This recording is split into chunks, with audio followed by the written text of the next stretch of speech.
to the Della Fit Podcasts. 360 degrees of holistic fitness and health, all in one podcast.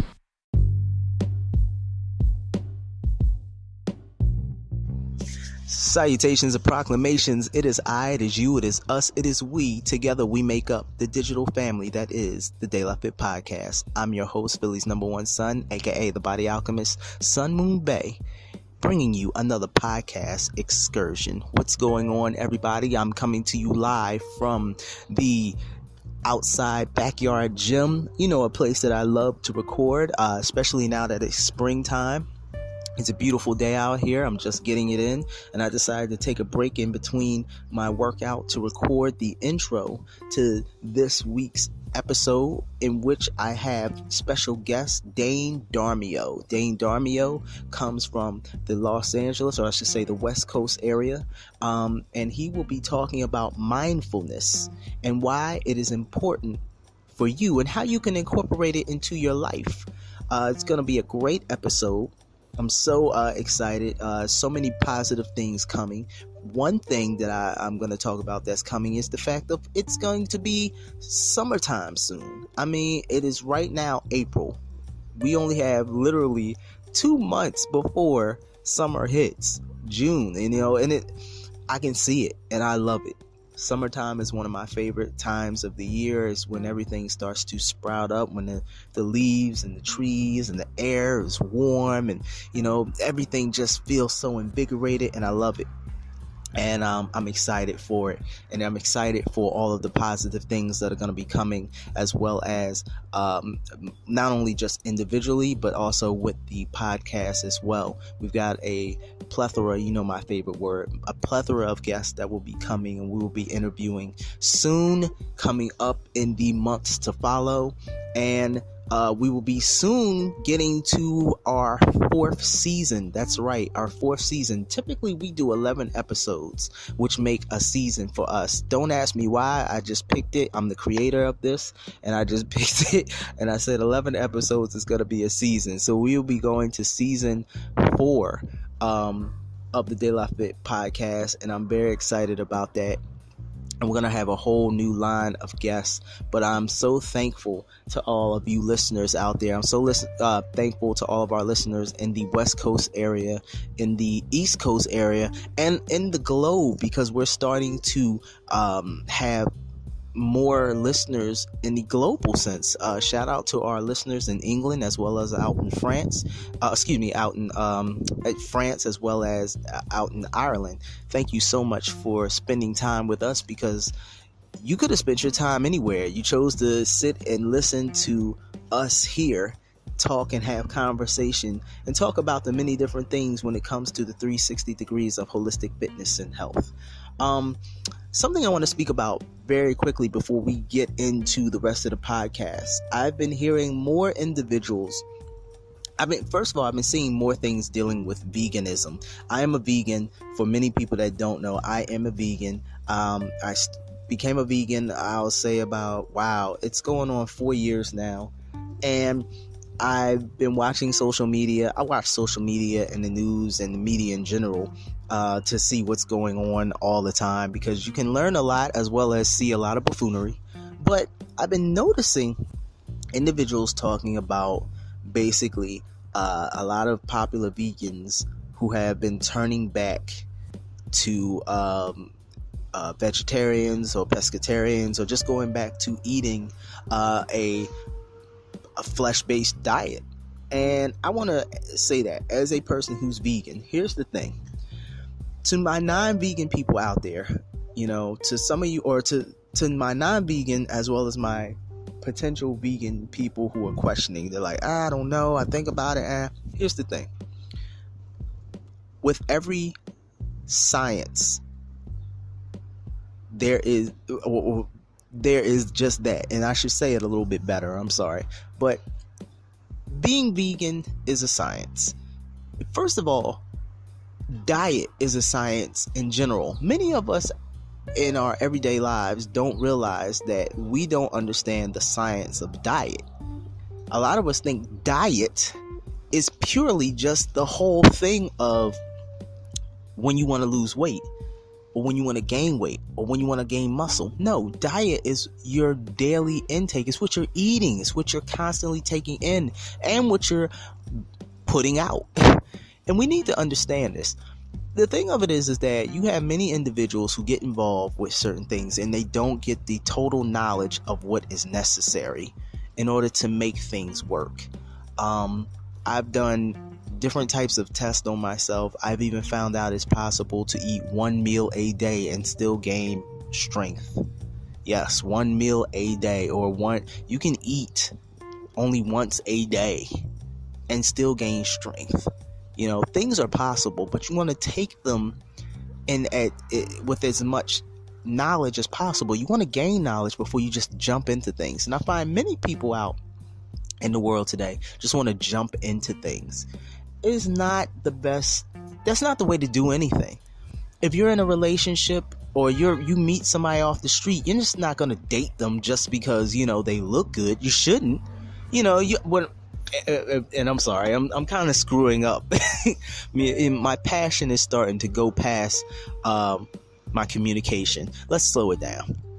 You wouldn't marry somebody on the street just because you saw them and they looked attractive. You would take your time. You would try to get to know them. At least I hope you would, in order to figure out if this person is going to be the best for you and your life. If you're going to add to each other's lives. If you're going to be able to build a life. Well, it's the same thing with your diet. Many individuals, they get into things and they're like, well, I'm going to do this diet because I want to lose weight. Or I'm going to do this because I'm going to do that. I want to gain muscle. I'm going to do this just because it's on Instagram. No, stop it. Slow down. Stop it. Think. Before you get involved with anything, figure out is this the best for you and why. When I became vegan, I'm going to be honest with many of you out there. I became vegan because spiritually something hit me. It hit me a year before I became vegan, and it said, you're going to become vegan. I feel as though this was the creator himself or herself or the all talking to me and saying, this is what you're going to become. This is what you need. And it felt and it resonated with me. Because I was already trying to do the best I could for my body. When I say it resonated, it felt good. You know when something feels good. You know when something hits you and you're just like, yes, that's the right piece of this puzzle. Well, that's what took place with me. I didn't become a vegan because I wanted to be an activist against, the things and the cruelties to animals and all that. And I'm not downing anybody that believes in that. I'm not downing you at all. What I'm saying is that I became vegan because it felt like it was the best thing for me. It felt right. Like when you get that kiss from the right person. Whoo! Had a Ric Flair moment. Whoo! It just feels right. And when I did that, I began, once that feeling hit, I said, now let me research. And I began to talk to many different people. I began to YouTube. I began to look at books, and I had other individuals that I could actually sit down and have conversations with. Well, the way I ate when I first became vegan versus now, totally different. Totally different. My education hasn't ceased. It has progressed. And that is the thing. So when I hear a lot of these things talking about, oh, this person had this and they stopped being vegan. No. What took place was that they didn't embrace it from the beginning. And when I say embrace it, they literally didn't take the time to really figure out how and why. Listen, none of the things in this world that have been here, and when I say been here in this world, are really new. The science of eating is not new. Veganism, vegetarianism, eating animals, all these things are old.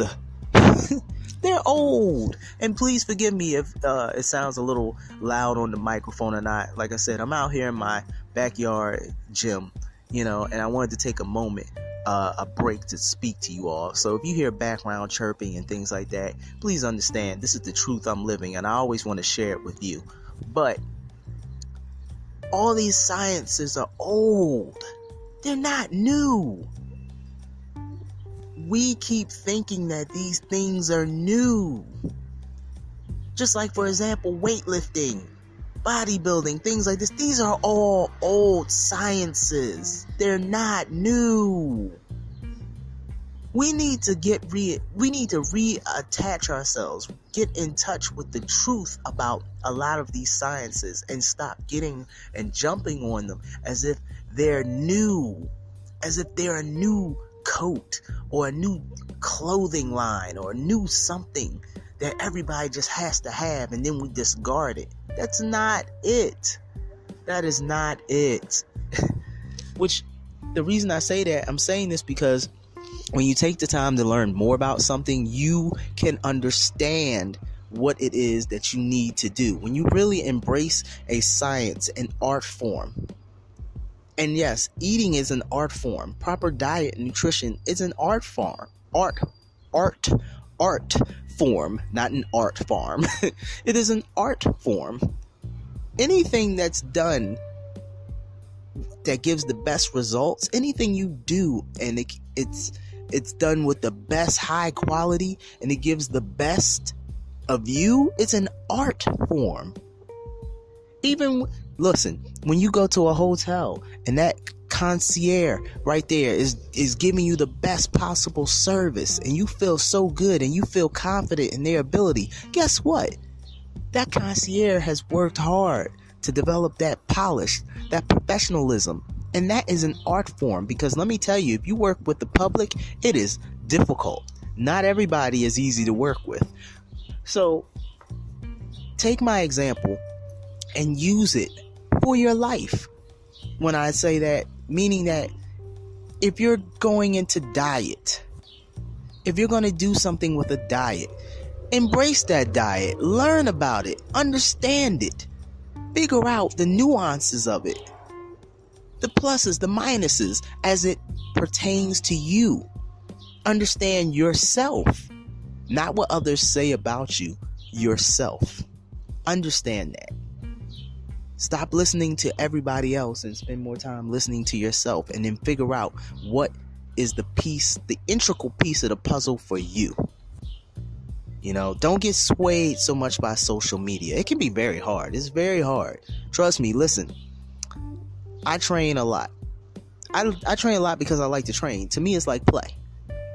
And I'm going to tell you something about me.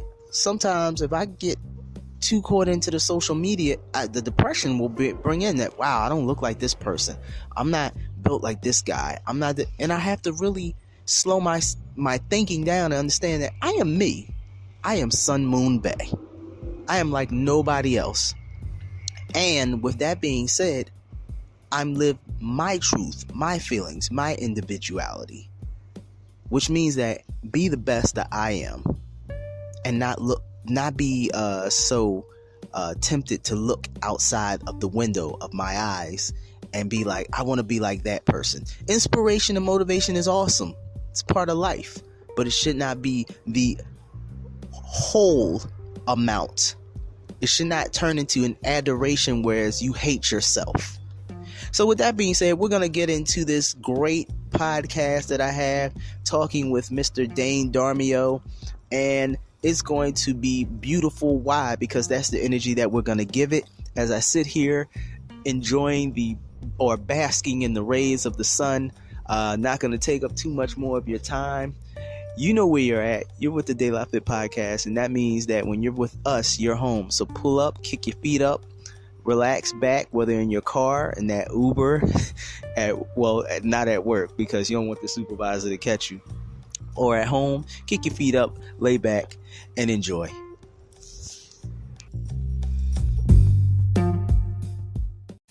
Hey, you, with the earbuds in their ear. Have you ever wanted to start your own podcast? When I was trying to get my podcast off the ground, I had a lot of questions. How do I record an episode? How do I get my show on Apple Podcasts, Spotify, and all the other places people like to listen? How do I make money from my podcast? The answer to every one of these questions is really simple. Anchor. Anchor is a one-stop shop for recording, hosting, and distributing your podcasts. Best of all, it's 100% free and ridiculously easy to use. And now Anchor can match you with great sponsors too. so you can get paid to podcast. I like to upload my episodes directly to the app and then promote. So if you've always wanted to start a podcast, make money doing it. Go to anchor.fm/start to join me and the diverse community of podcasters already using Anchor. That's anchor.fm/start. I can't wait to hear your podcast. You're now tuned in to the De La Fit Podcast.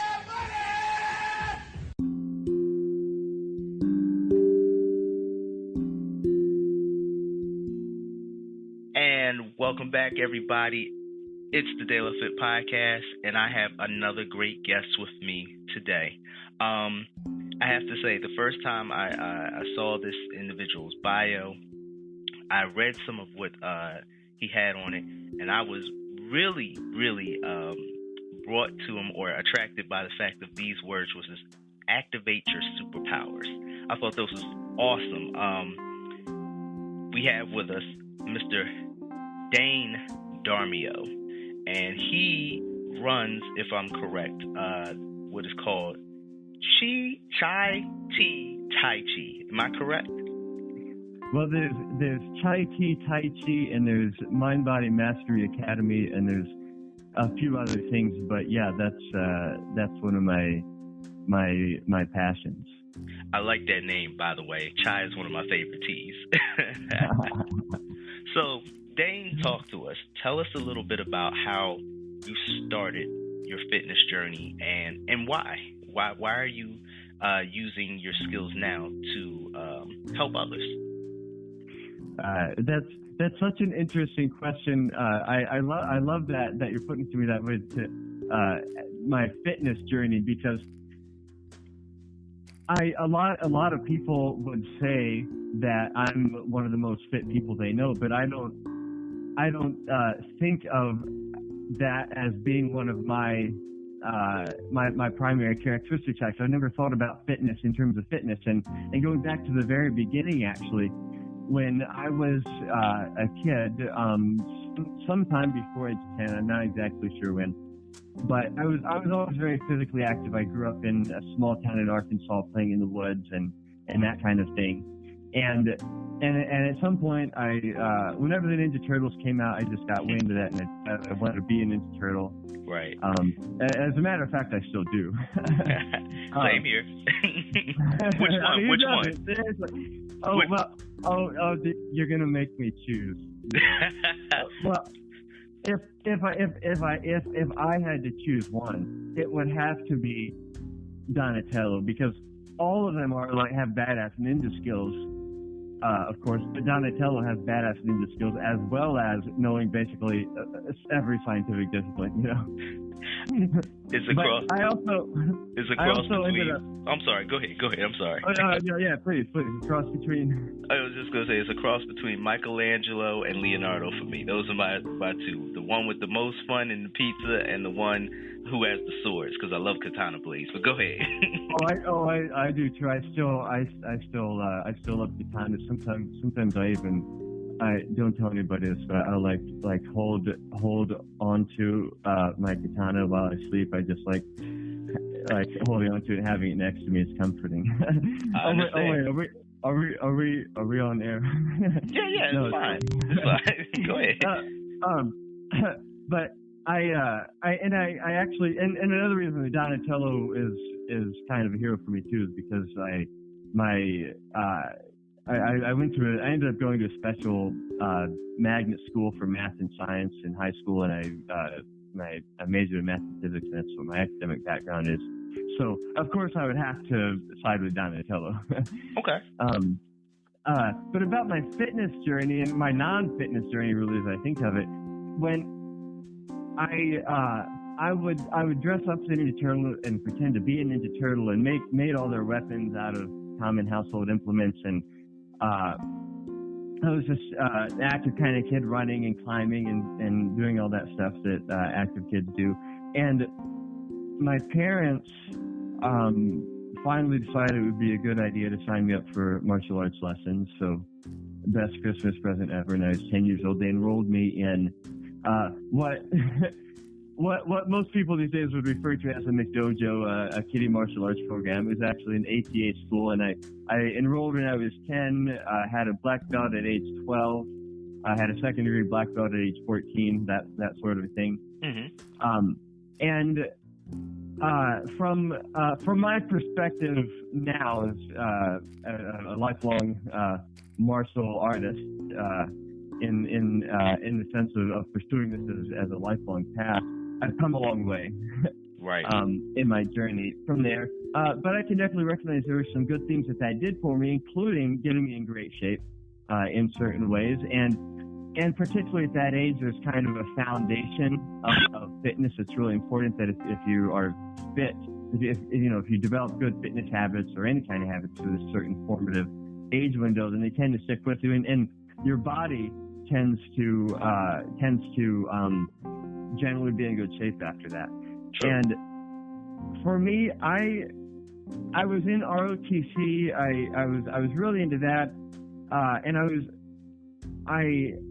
was extremely active with my martial arts. But I was not the kind of person, even at that age, I recognized I was not the kind of person who would go to the gym just to go to the gym and work out just for the sake of working out. I always needed to have a reason and a context, some kind of activity that I was having fun doing, and that I wouldn't even realize that I was exercising. If I would try to go to the gym and bust out some reps, my willpower would quickly be exhausted, and that just wasn't sustainable for me. So I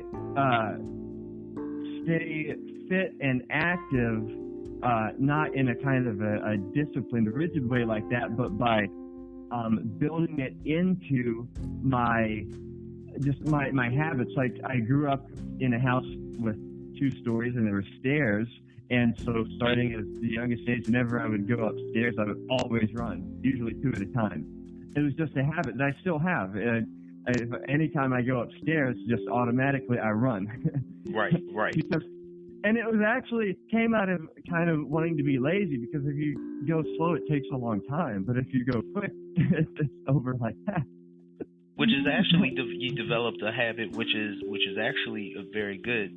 It's actually, if I'm correct, there's an athletic test that deals with that. How quickly you can go up a certain amount of steps, dealing with your knee balance, if I'm correct, and the power in your legs. So you were actually developing a lot already. Yeah, well, just with that, I was developing balance, certainly, and I was developing, what's the technical term for explosive strength? Yes, explosive plyometric. Strength. Yep. Plyometric strength.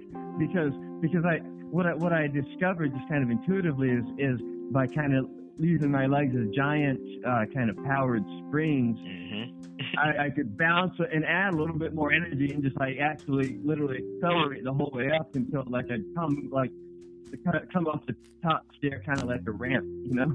Exactly. And that was developing, you know, that was I didn't know what it was at the time, but that's what it was. Just for fun, because for the thrill and the sheer enjoyment of doing it, and that has stuck with me to this day. I'm 37 years old now, and I still run upstairs every single time. So it seems like instead of developing the what is that? The standard, I say conventional, quote unquote, fitness of, you know, oh, I'm gonna go to the gym. That wasn't as interesting to you. You made movement itself more of a fitness more of a lifestyle, right? More of a lifestyle and a personal preference, right. Which is actually one of the things we believe here in the show, is that, you know, people tend to view things in that one-dimensional realm of, oh, you know, well, I'm just going to pick up these weights or do this push-up and things like that, and not really understanding that it goes way beyond. So you were developing that in your just your regular life and in terms of your martial arts. So continue to tell us, you know, how did it blossom? Because you started out, you know, you were doing your martial arts as a child, all right? So where did you go from there? Well, A lot of places, actually, but I'll try to keep this on track with kind of where I am and what I'm doing now, which is mind-body mastery coaching. Okay. And this is kind of has been unifying thread of all these many different dimensions of my life. So, in terms of the martial arts, when from age 10 until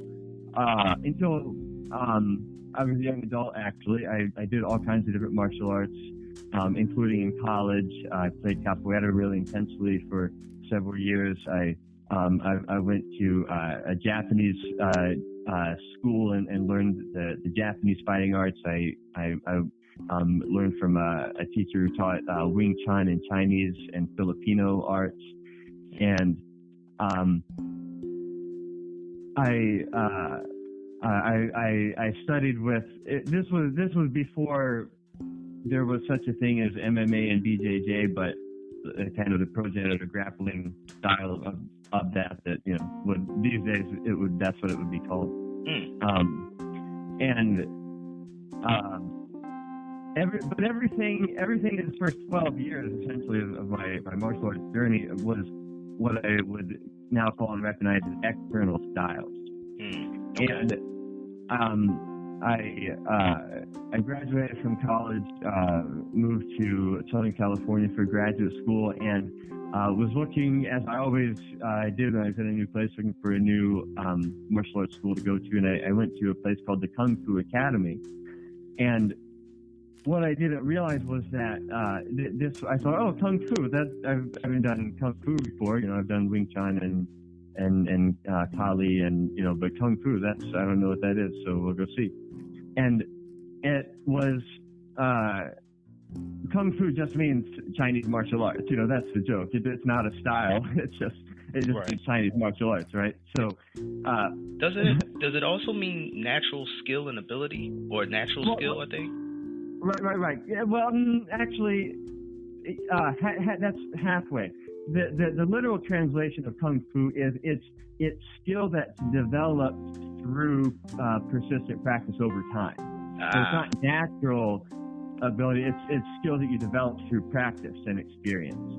Okay. And that's what it literally means. And in the way that it's used, it's like, let me see your Kung Fu. That means you're fighting Kung Fu, your fighting skill. Kind of the way Kung Fu styles used to be called fist, like Tai Chi. Tai Chi is the name of is like a philosophical term for grand ultimate or ultimate polarity or ultimate duality. Tai Chi Chuan is Tai Chi fist, which just means Tai Chi fighting style, like we would say boxing, or so there have been different names for fighting style or ways that's been expressed over the years. And so show me your Kung Fu means show me your fighting skill, which kind of came to be identified with show me your style or school. And so there are thousands of Kung Fu styles. Right. They're all different. And what Kung Fu just means in common use is it means Chinese martial arts. Chinese martial arts are all Kung Fu, as opposed from other martial arts. Okay. So what I didn't realize was that this teacher, this Sifu, was teaching internal principles. He was teaching he was not real formal on style or lineage. He had his certifications and his lineage and whatnot, but that wasn't what he emphasized. He emphasized the principles, and which were internal principles, meaning what I came to discover at this time was everything that I'd been doing before I said was external, in the sense that it's external martial arts focused on athleticism and physicality, jumping around and doing backflips and spin kicks and all that kind of stuff. All right. And what I came to realize and discover is that internal martial arts, the focus is on inner sensation and awareness, paying attention to what's going on inside your body, and specifically observing and regulating in a mindful way body, breath, and mind together. These are what are known as the three regulations. Oh, sort of like mindfulness. So sort of like mindfulness skill. Or mindfulness training. Yes, it is. Yes, it's a form of mindfulness. Exactly. So, and this is the big epiphany that I mentioned to you before we got on the call, is that from a fitness perspective, this is like the big message that I want everybody to get, right? Mm-hmm. Movement is great. Right. Movement is good. Mindful movement is at least 10 times as good. Okay. Now, at least 10 times as good. Now explain as that for our listeners who might not understand what you're saying. Explain that. Yeah. So what I teach now is what I call mind-body mastery, and mind-body. I group all these types of things together as mind-body practices that involve regulating body, breath, and mind together, and have the components of body regulation, breath regulation, and mind regulation. And mind regulation is everything that's going on inside.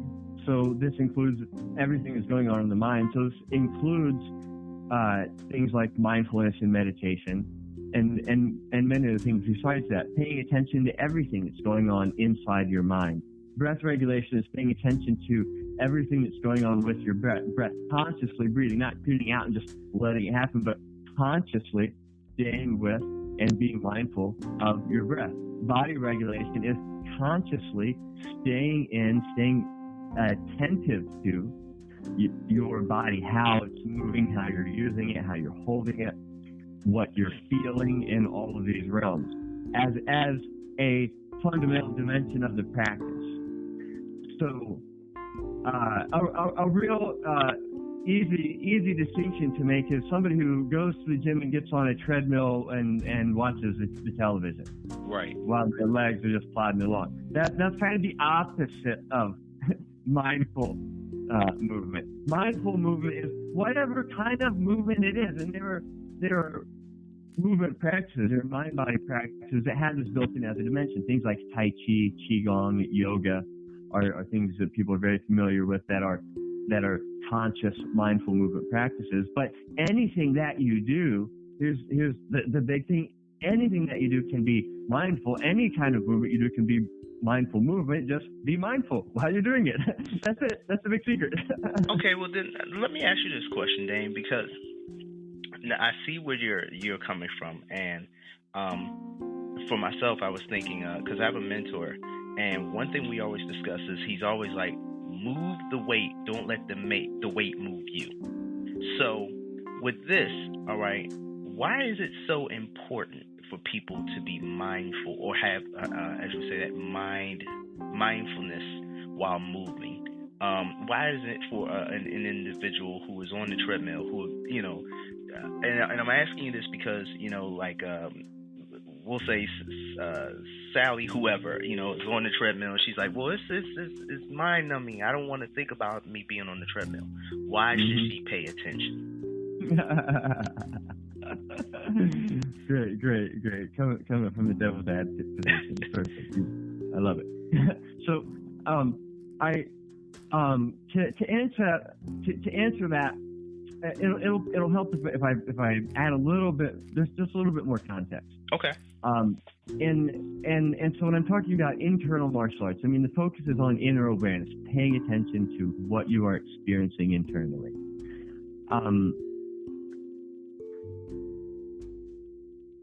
The internal martial arts are Qigong applied to martial arts. In other words, internal martial arts are forms of Qigong. And Qigong is one. It's another one of those words. It has a specific literal meaning, and it's used to mean a certain kind of thing. So what it literally translates as is energy work, or perhaps breath work. Okay. But I think a great way to interpret it is self-regulation. Qigong refers to a category of practices that are part of traditional Chinese medicine. If you would see a traditional Chinese doctor, he'd stick some needles in you, do some acupuncture, give you some herbs, which is herbology, and say go home and do these exercises, which involve slow, gentle movement and full relaxed breathing. and that's Qigong. Okay. So Qigong is fundamentally a healing exercise. This is what I'm going to put in context. This is a healing practice. It is so that's what mindful movement really is, or mind-body practices really are. Is they're fundamentally it's healing practice in the sense of, when I said self-regulation, it's consciously regulating the systems of the body, breath, and mind to allow the body to experience its natural state of ideal health. In other words, to enable the regenerative and the healing and the adaptive and the growth mechanisms of the human body. So when you are mindful, your body is able to be in its natural, harmonious, healthy state. When you are not mindful, this is impeded from happening to some degree, to whatever degree you're unmindful.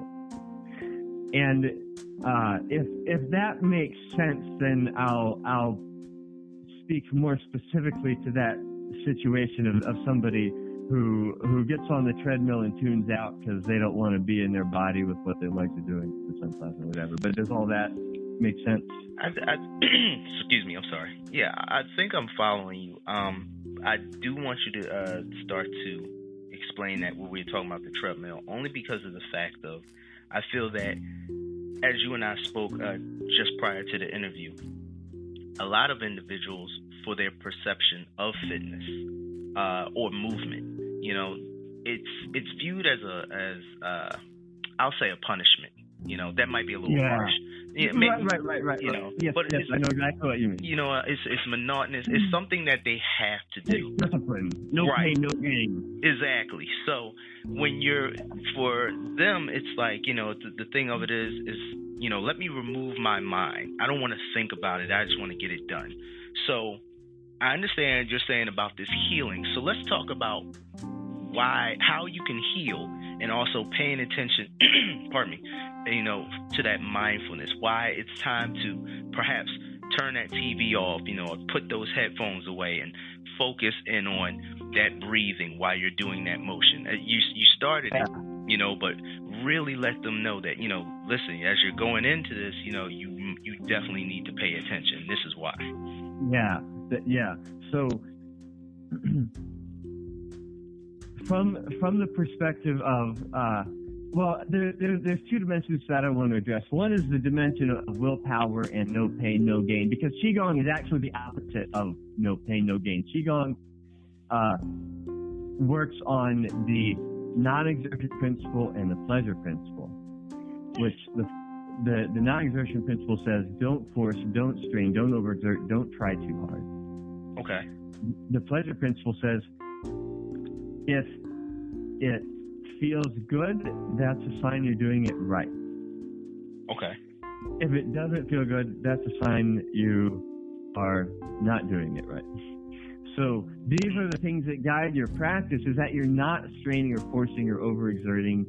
You're creating relaxation. You're not creating more tension in the body, you're creating more relaxation in the body. And that what you're doing, it feels good, it's pleasurable, which makes it a source of willpower rather than a sink. And there's some really fascinating research behind that I could come back to later. But the main point that I'm making right now is that the whole approach to mindful movement, to mind-body practices, is not to exceed the body's capacity, but to work within the body's capacity to gently increase it through consistency over time. And that happens to be a very powerful and effective approach to any kind of self-development. But in terms of injury, so if you're doing mindful movement, one reason to incorporate mindfulness into movement is mindful movement is pleasurable. It feels good. The more mindfully you move, the more pleasurable it is, and the more you learn while doing it, and the more neuroadaptive benefit you get from it as opposed to purely cardiovascular benefit. Does that make sense? So, in a sense, I think I'm starting to follow you. Instead of something to punish yourself with, it's like looking forward to a bubble bath, or something that is actually meeting your body's need, because movement is a need, just like food and sleep and etc.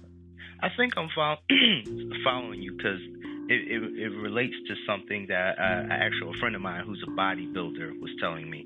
And what he was telling me is that you want to have that mind-muscle connection. Whereas, as you're flexing that muscle, like maybe you're curling or something like that, if you're not focused on what muscle you're moving, then you're not going to really develop it to its utmost. So it seems as though that's what you're saying. It's that connection. The mind has to be present in order for the body to grow. Now, I have a question for you, and I think it's really interesting what you're proposing with this mindful movement, what you're teaching. And the question of it is the fact of, how is it for a person that just starts? Because many of us, all right, not all, but many of us are, as we grow up, we're taught these physical dysfunctions, even how our breathing is incorrect. So, I know how you were saying about if it feels good. So what if, for a person that's learning for the first time, how to actually breathe or how to do something incorrectly, it's uncomfortable. How do you get past that perspective to let them know that it's actually going to get better, but they have to unlearn the conditions that they've learned? Yes. That's such a rich question, and I have a great frame shift to address it, because it is exactly what comes up over and over again in training when people are learning Tai Chi or Qigong for the first time. I actually had a second answer, a second part to the answer for why be mindful, which has to do with injury prevention, which I think is really important to go with what I already said. So there's like the carrot and the stick. The mind has to be present to make gains, but also for the reason of injury prevention. So can I circle back to that really quick and address that first? Sure, go.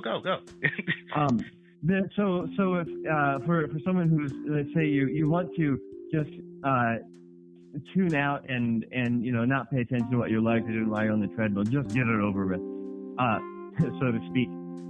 For one thing, you're robbing yourself of the potential pleasure and benefit of what a joy it can be to mindfully move your body. But also, there's in what I said in Qigong about not exceeding the body's limits. The body has limits defined in terms of what it is able to withstand or exert. And so 100, if you are, if you're, say, asleep, maybe that would be 0% of your exertion. And then 100% of your exertion would be the maximum that you can withstand without injuring yourself. Okay. And injury happens as I'm sure you and anyone else experienced with physical fitness knows. Injury happens in two ways. There's the acute injury, something that like you twist it and it's injured right then, and it's obvious what happened. Right. And then there's the second way that it happens, which is in my experience much more common, is the kind that sneaks up on you over time. You don't realize anything is wrong. You're going to the gym. You're doing this exercise. You're not noticing. You don't recognize the signs of strain on the ligaments or the joints or the tendon of like connective tissue strain, and you're thinking no pain, no gain. I'll tough it out. I'll power through. And then one day you wake up and oh my God, it hurts. I can't walk on it. It does. What happened? I just went to bed yesterday and everything is fine. And now this. That's how repetitive stress injuries arise. Right, correct.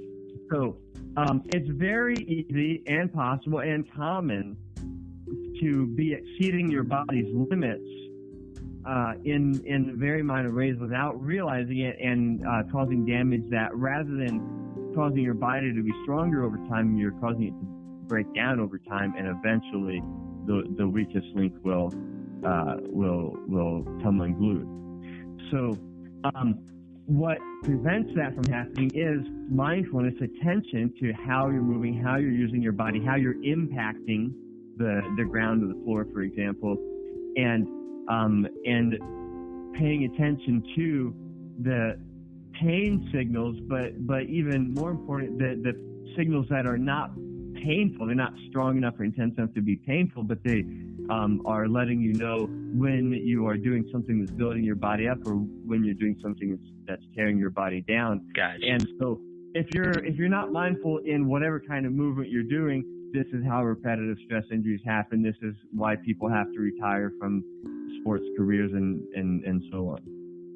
And you know what, Dane, I'm glad that you actually you tied it up there at the end for that, because again, we have individuals that sometimes they listen, and they're sharing it, and we always encourage our listeners to share. But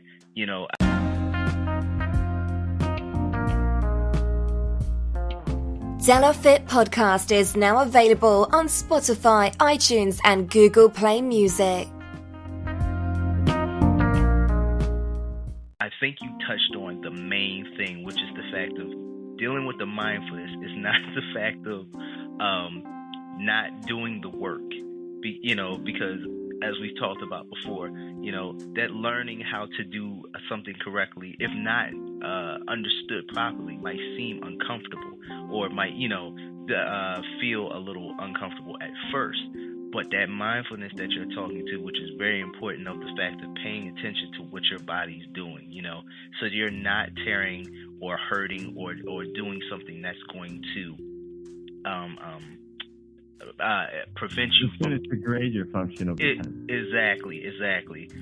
And I'm so glad you said that, because I know there are also individuals that will listen and they'll be like, I knew I shouldn't be working out, or I knew I shouldn't. Like, whoa, that's not what we're saying. And I'm so glad you tied it up the way you introduce mindfulness into the movement. And one of my favorite books is just this powerful, incredible example of this is the book Born to Run, which I don't know if you're familiar with that, but it's an amazing book. The author was a journalist who's a big guy who was always messing up his knees and his back, and doctors told him he couldn't run, you shouldn't be running. But what he did was he learned about this tribe of Indians in Mexico called the Tarahumara, who have a yearly event where the entire tribe, everyone from kids to old ladies, runs 180 miles continuously through the most remote, jagged canyon terrain, like literally through the canyons and back, 180 miles continuously once a year, the whole tribe, just for fun. Wow. That is awesome. and he literally went and found these people and learned how to run with them. Wow. That's the story. That's what the book is about. And if you need a frame shift, go find that book. I like that. We're gonna actually take a look at that book. I'm gonna get it and read it, because one of the things that I see. And they do it practically barefoot. Like no modern running shoes or anything. They're tribe in Mexico. Right. Really natural as Well, it's just and I have there's a brand of minimalist barefoot sandals called Earth Runners that are based on the design of their footwear that I've been wearing mine continuously for over a year now, including through the rugged streets of Nepal, which I can't imagine like any mountain terrain being worse than that. So I've actually vouched for their footwear as well. It's awesome. I'm gonna have to definitely try those. So yeah, and I can drop those links for one you. Quick question. In the notes. One quick question. So let's go back to a little bit of Qigong, and I know that has to do with a lot of breathing. All right, a lot of breathing exercises. I do remember a little bit of that. My uncle was a Northern Shaolin practitioner for many. It actually still is, and he used to tell me about Qigong and its benefits and the things that it can do for you. So let's talk again about this breathing, all right? Because I feel that that's one thing a lot of individuals don't know how to do correctly, all right? So let's talk about the benefits of the Qigong and breathing and what it can do for health-wise. Because, again, a lot of people just don't even know how to or understand that they're not breathing correctly. So talk a little bit about that if you can. Yeah, breathing is huge, and I'd actually like to tie this in with that really fascinating question you asked earlier about how do you if once you get to the point where you recognize that you kind of are kind of a dunce, said very lovingly, when it comes to using your breath in your body. I felt like I was an infant when I first became aware of this stuff. Like, I literally had to relearn how to move and how to breathe. I was like slamming doors by accident when I opened them, and when I first learned this stuff, it was that powerful. It was. I mean, what I want to start by saying is, almost everybody listening to this, unfortunately, was subjected as a child to a radically intense, coercive process of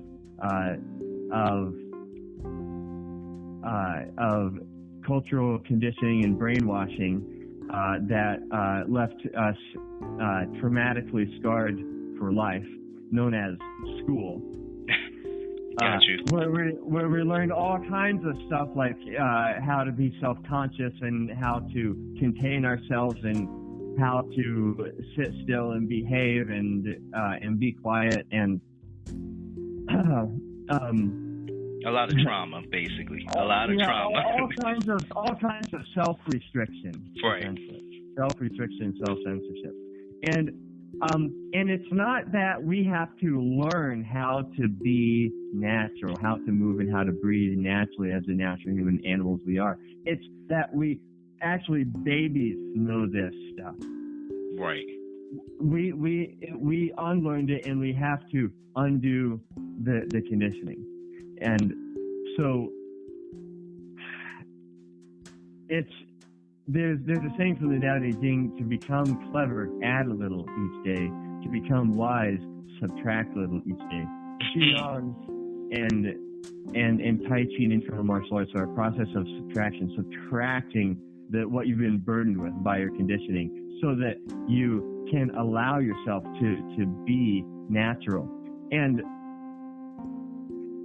this is why people do go their classes and their teachers and their lessons to learn this stuff, to learn breathwork, to learn meditation, to learn mindful movement, because it has to be relearned or reawakened within us. And so working with the teachers is very powerful.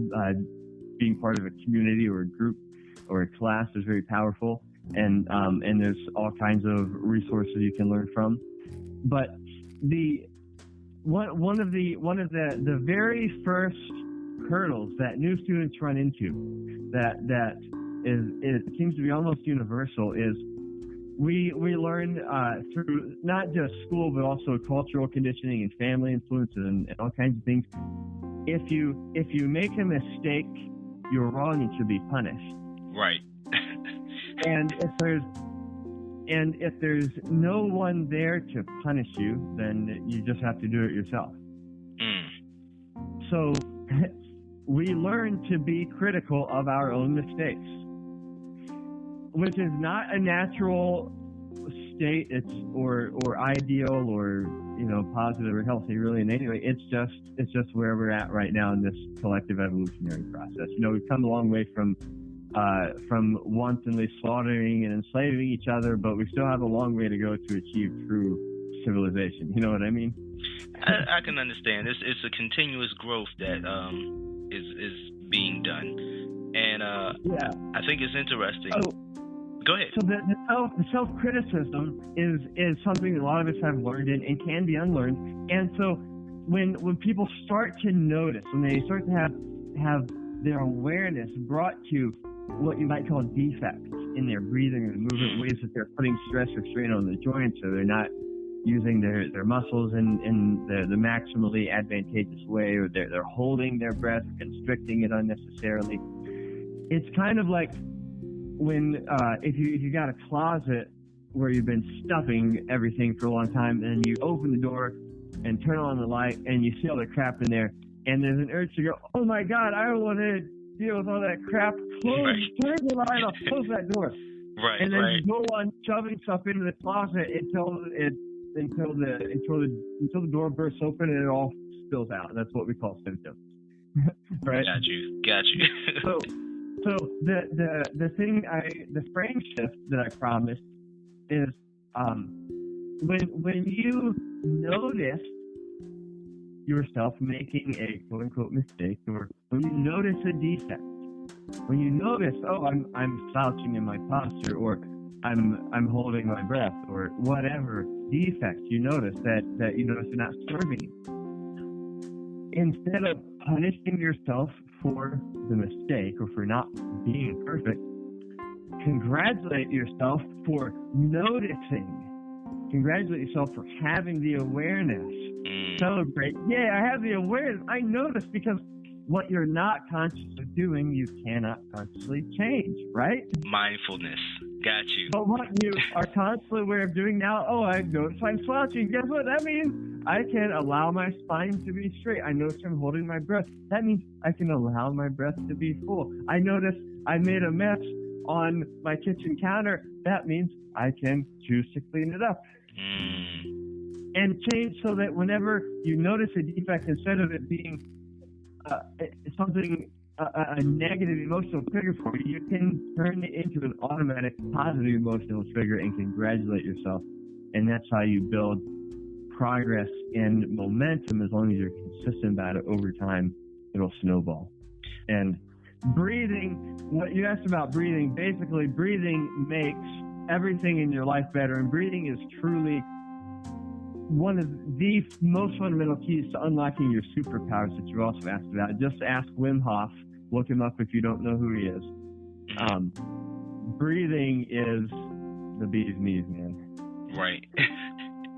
I'm still learning about breathing. I'm not like I'm an expert. I know everything there is to know, and you should listen to everything I have to say. I'm a student of breathing. You can never learn too much about breathing. Learn absolutely everything you can about breathing. I think it's safe to say we're all students. I mean, there is no end to learning when it really comes to being mindful, which is the key word here, being mindful. There's no end to it, Yeah. It's a consistent journey. It's a consistent walk.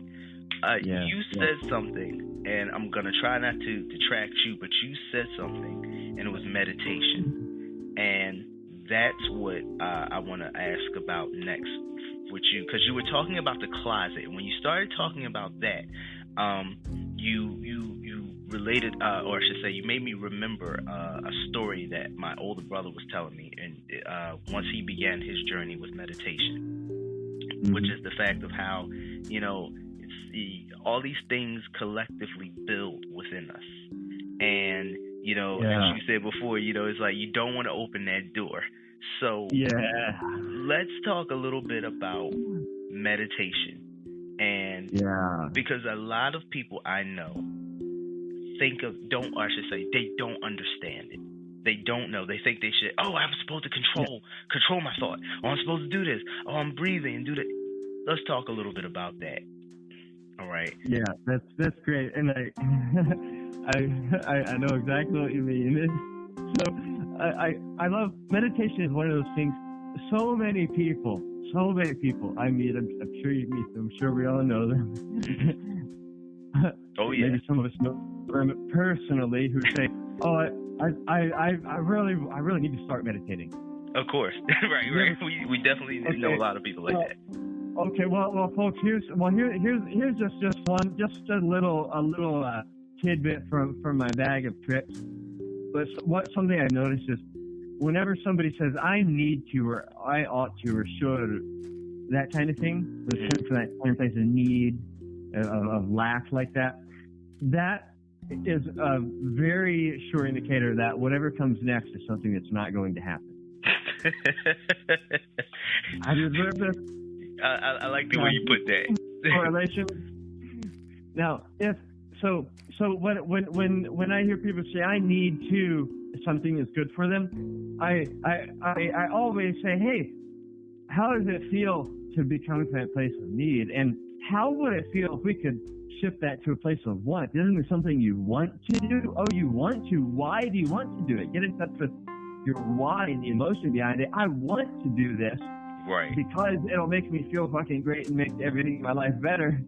I forgot to ask if it's a family friendly or not, but no, you can use, as long as it's not gratuitous, or I should say extra. You know, we do allow some profanity. If you feel something that you feel good about that you want to, how many, if you hear somebody say I want to, that's something that's probably going to happen, right? Right.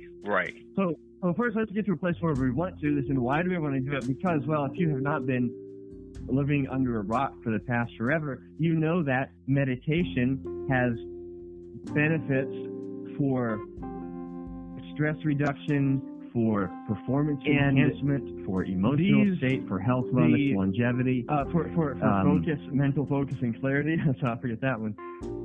And so getting in touch with the benefits that you are anticipating is the number one thing to get over the hurdle and just do it. And I recognize that some people sometimes I don't even like to use the term meditation because I know it'll like scare people off.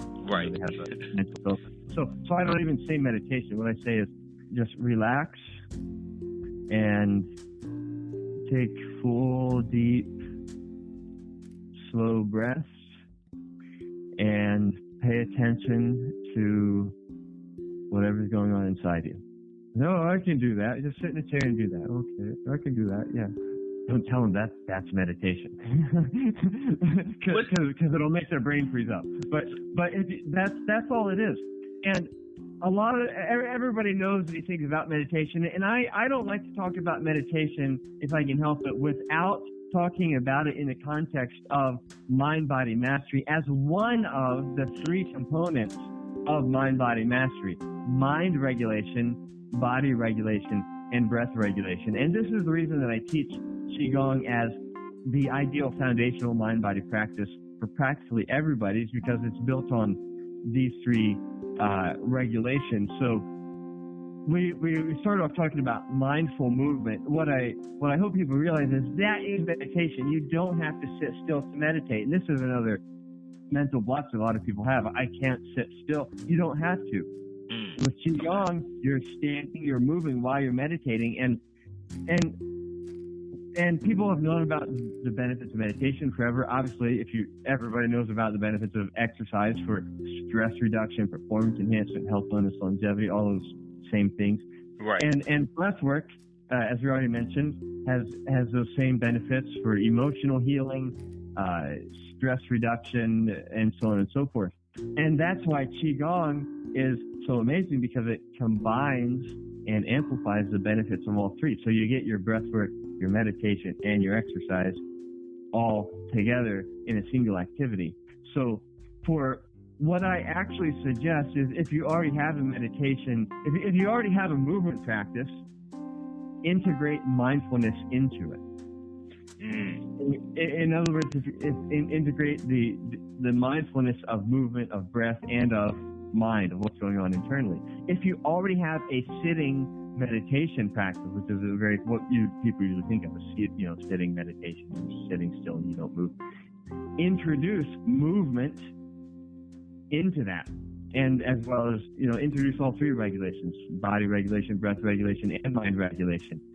Introduce movement into your meditative practice. If you don't have any of those, then introduce them all three together. Introduce a practice that that incorporates body regulation, breath regulation, and mind regulation all together, because frankly, that's as good as it gets, my friend. Exactly. Why not go right to the top? Dane, I have to say, I like how you said that, because that last part, you reminded me of one of my mentors, and that's one thing he's always talking about. I think the basic thing is that, again, taking it back to the fact of what you said, the key word, and it's not even, it's a powerful word, which is mindfulness. We have really within ourselves as human beings lost the mindfulness. I won't say lost, because it's not lost. It has been conditioned out of many of us at this stage in our collective evolution. Correct. But it's still there. And I like what you're doing. I like how it is that you're teaching it. All right, to the youth, because I'm looking at your some of your Instagram pages and how you teach children. You teach all ages. As I'm looking through your page, and you do some great things as far as with businesses. So let's talk a little bit, because I didn't realize it, but we're actually almost coming down to the end of the interview. Let's talk about what you do as far as you're dealing with businesses, how people can contact you, your social media, anybody that wants to get to know more about you, ask you more questions about mindfulness, and where they can do this. But before that, let's talk about what you do as far as your corporate wellness program. Yeah, well, that's an interesting place to start. It's not the central focus of what we're doing right now. Okay. But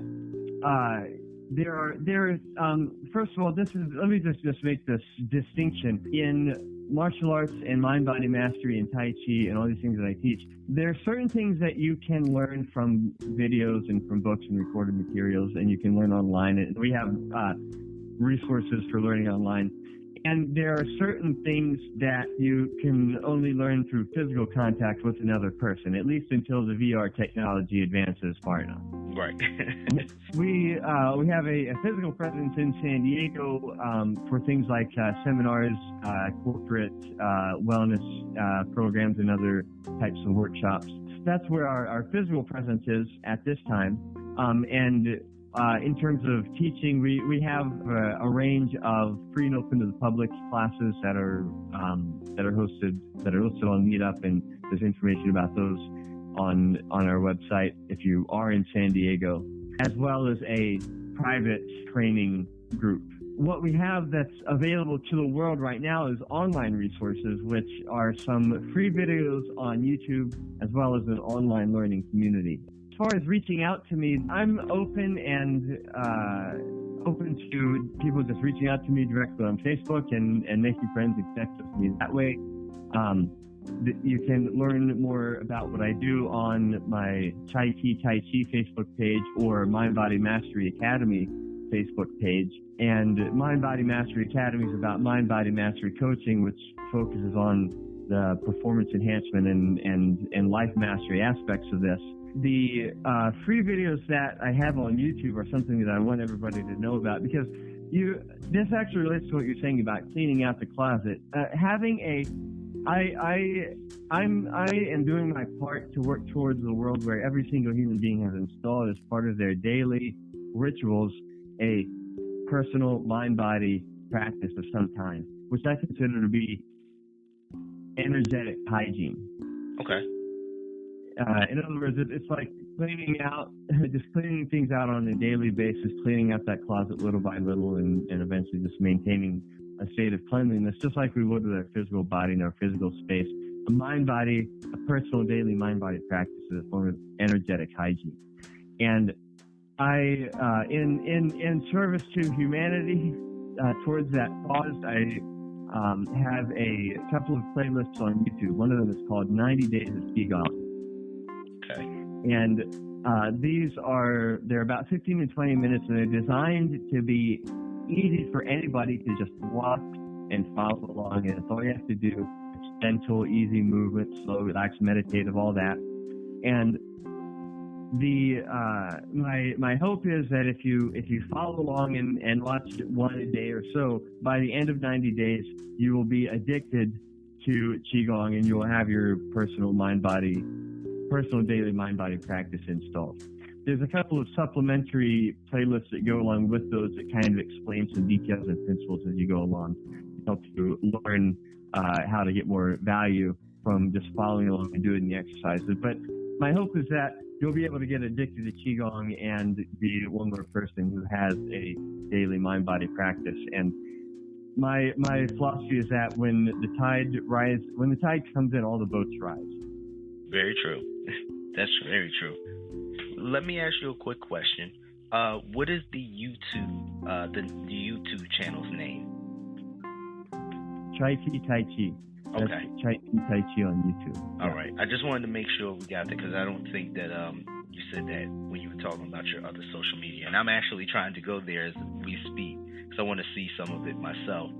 But I definitely want to say thank you, Dane, for coming on to the podcast, answering questions, all right, talking with us and sharing your energy as well as your passion, and your expertise, because I know this will be able to help others, and hopefully it'll get them starting to think about mindfulness and a lot of the things that will actually benefit them in the future, as far as, what it really means to really focus on yourself. As you and I talked about earlier, a lot of individuals do not, it's been conditioned out of them, like you said, to think about themselves, them inside. They think about themselves as far as external needs, but not internal. So I thank you for coming onto the podcast to discuss this. Thanks a lot, someone. This is so grateful for the opportunity to share my energy and passion and expertise. I had a lot of fun doing this.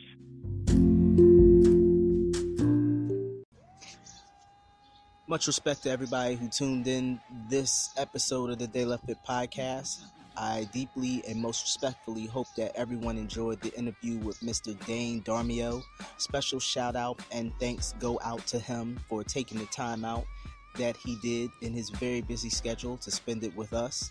And thank you so much. We hope that you will come back again. The conversation of mindfulness continues. Mindfulness is something that does need to be taught. It is something that I do believe that it needs to be cultivated within our children, within ourselves, because we're taught, at least in the Western civilization, not to be mindful. We're kind of taught to just go along, get along, do. And what takes place is when you're kind of caught in that tunnel vision, and indeed it is tunnel vision, you lose track of all of the beauties of the world. For everybody out there, if you're hearing all the chirping and the sounds of outside, of course I'm back out in the backyard gym, taking in all of the beauty and all of the energy of being outside. As I said before, I love to be outside, work out, and get my workouts in outside. It's very good. Sometimes it's good to come in, or I should say come out from being inside of the standardized conventional gym, conventional thinking, conventional mentality, and to embrace nature. So with that being said, I hope everybody enjoyed this episode. I hope you will join us next week when we have the rebel episode of the De La Fit podcast. Well, I will have one of my favorite guests join me again, my Mr. Scott Stansfield. He will be joining us, and we'll be spending and sharing our energy with all of you.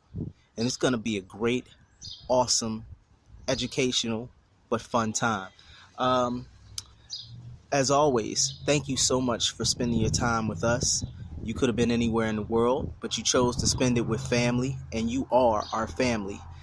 Each one teach one, and the village is always what we continue to promote, and we will continue to promote here on this podcast. Nothing but positivity. As also, for those of you out there, if you want to hear any specific topics discussed here on the De La Fit podcast. If you would like us to contact certain guests, if you have any questions, please send us an email at www. Dot. Wait a minute, that's the website. I'm sorry. Send us an email at delafit13@gmail.com. Also, you can contact us at the website, which is www.delafitpodcast.com as well.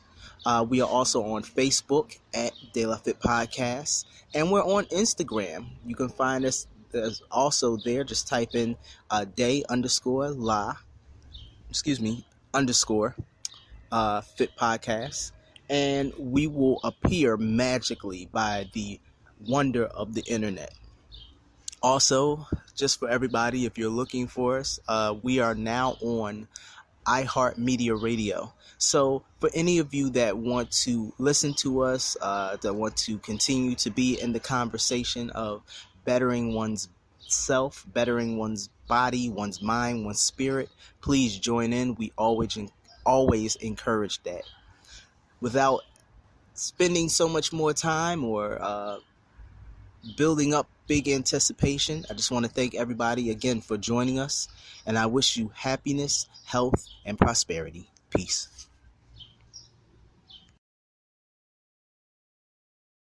You've been listening to the De La Fit podcast. Ta-ta for now.